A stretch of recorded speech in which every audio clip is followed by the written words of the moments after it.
알기 쉬운 생활 법령 진행해 보도록 하겠습니다. 직장 동료끼리 농담으로 성희롱하는 경우가 있는데요. 그동안은 처벌이 쉽지 않았습니다. 직장 내 성희롱 가해자를 형사처벌하는 관련법이 추진된다고 하는데요. 어떤 내용인지 알기 쉬운 생활 법령에서 직장 내 성희롱에 대해서 자세히 알아보도록 하겠습니다. 자, 직장 내 성희롱 어떤 것들이 있을까요, 변호사님? 예, 직장 내 성희롱 요즘 사회적으로 굉장히 네. 이슈가 되고 있는 주제이기도 한데요. 네. 먼저 성희롱이란 어떤 것인지 그 개념을 먼저 살펴볼 필요가 있습니다. 성희롱의 개념은 사실 관련 법령에 명확히 규정이 되어 있습니다. 국가인권위원회법이나 남녀고용평등법, 기본법에 양성평등기본법에도 그 규정이 있는데요. 상대방이 원하지 않는 성적 언동을 해서 상대방에게 성적 굴욕감이나 수치심을 느끼게 하는 행위를 성희롱이라고 하고 있습니다. 네. 그렇게 개념이 규정되어 있는데요. 좀 추상적으로 느껴지실 수 있는데 구체적인 예를 들자면 뭐 누구누구 씨는 다리가 참 이뻐 라든지 네. 또는 어떤 직장 동료 상대방의 가슴을 뭐 노골적으로 응시한다거나 이런 것들이 다 성희롱에 네. 해당될 수가 있습니다. 고용노동부에서는 새롭게 이제 익명 이제 성희롱 신고 센터도 개소를 했는데요. 네. 센터를 열자마자 8개월 만에 800건이 넘는 성희롱 접수 건수가 발생하기도 했다고 합니다. 굉장히 많네요. 예, 굉장히 많은 건수죠. 네. 그런데 잘 모르고 지나치는 경우도 있을 것 같아요, 사실. 네, 맞습니다. 네, 그렇다면 그동안은 이런 직장 내 성희롱이 처벌이 안 됐다면서요? 예, 맞습니다. 현행법까지는 그 성희롱 행위 자체를 처벌하는 규정은 없습니다. 다만 남녀고용평등법에 네. 그 직장 사용자가 이런 성희롱 행위를 하는 경우에 1,000만 원 이하의 과태료를 처할 수 있는 규정만이 있었습니다. 그리고 지금 뭐 당연히 알고 계시는 것처럼 뭐 성희롱을 넘어서서 강제추행이나 네. 뭐 간음 행위를 하는 경우에는 성폭력처벌법에서 처벌받게 되겠죠. 네, 그렇군요.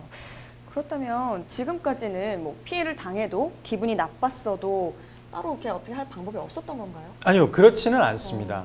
네. 사실 이 직장 내 성희롱과 관련된 가장 직접적으로 적용될 수 있는 법률이 근로기준법입니다. 근로기준법에는 남녀고용평등법이 또 있죠. 남녀고용평등법에는 직장 내 성희롱을 명백하게 금지하고 있습니다. 네. 그래서 명백하게 불법 행위에 해당되고요. 성희롱에 해당된다면 따라서 형사처벌은 되지 않았지만 이 직장 내 성희롱이 발생할 경우에 민법상 손해배상 청구는 예전부터 가능했습니다. 그래서 직장 내 성희롱을 당한 피해자는 그 가해 근로자를 상대로 불법 행위를 이유로 한 손해배상 청구 소송을 할 수 있었습니다. 물론 네. 문제가 됐던 것은 어떤 직장 내 강제추행 이런 형사 범죄에 비해서는 직장 내 성희롱은 그 불법의 정도가 작다고 보고 네. 또 형사처벌도 되지 않았기 때문에 그 손해배상 청구를 하더라도 인정되는 손해배상 액수가 상대적으로 굉장히 작았습니다. 뭐 실무에서는 한 수백만 원 정도 인정되는 경우가 대다수였는데요. 따라서 그런 피해 보상이 좀 부족하다는 그런 문제점은 가지고 있습니다. 네. 그래도 형사적 처벌은 지금까지 어려웠다 말씀을 네. 주셨는데 만약에 이제 입법이 되고 개정이 된다면 어떻게 바뀌게 될까요? 그 최근 논의되고 있는 그 법 개정은 어떤 거냐면 네. 직장 내 성희롱을 하는 경우에 2년 이하의 징역 또는 2천만 원 이하의 벌금에 처할 수 있도록 형사처벌을 하는 규정이 지금 논의가 되고 있고요. 네. 또 한 가지는 지금 근로기준법은 이미 개정이 됐습니다.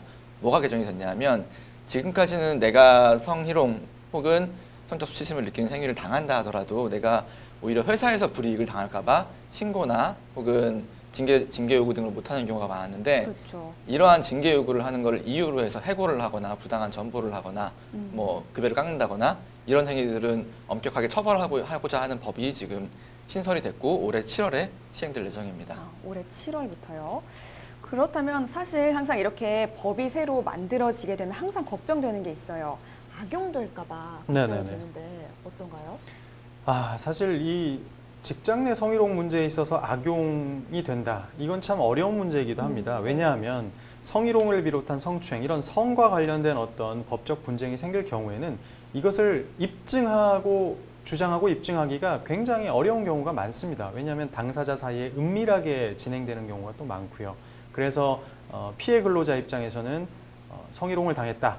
자기가 아주 극심한 피해를 입었지만 이걸 증명하지 못해서 또 그냥 계속해서 피해를 감수하는 경우가 많고요. 네. 또 가해 근로자로 또 성희롱을 하지 않았음에도 불구하고 성희롱을 했다고 또 신고당한 근로자 입장에서는 또 무고한 피해를 입을 수도 있는 또 가능성도 있고요. 네. 이건 뭐 어디까지나 제도에 잠재되어 있는 내재되어 있는 또 위험성이기도 합니다. 그렇기 때문에 사실 이 직장 내 성희롱 문제는 이것을 잘 말하자면 피해 근로자 또 가해 근로자 쪽에 어떤 진실을 찾을 수 있는 직장 내 어떤 제도나 장치가 잘 정착이 돼야 될 문제라고 생각합니다. 그렇군요. 쉽지는 네네네. 않을 것 같네요. 또 그런 예. 부분은요. 네, 성희롱의 경우는 지속적이고 반복적인 경우가 많아서 정신적인 피해 수준이 심각하다고 합니다. 아무쪼록 빨리 입법이 완료돼서 억울한 피해자들이 보호를 받을 수 있었으면 좋겠습니다. 직장 내 성희롱과 관련해 더 궁금한 사항 있으신 분들은 법제처 홈페이지 찾기 쉬운 생활 법령에서 더 자세히 만나보실 수 있습니다.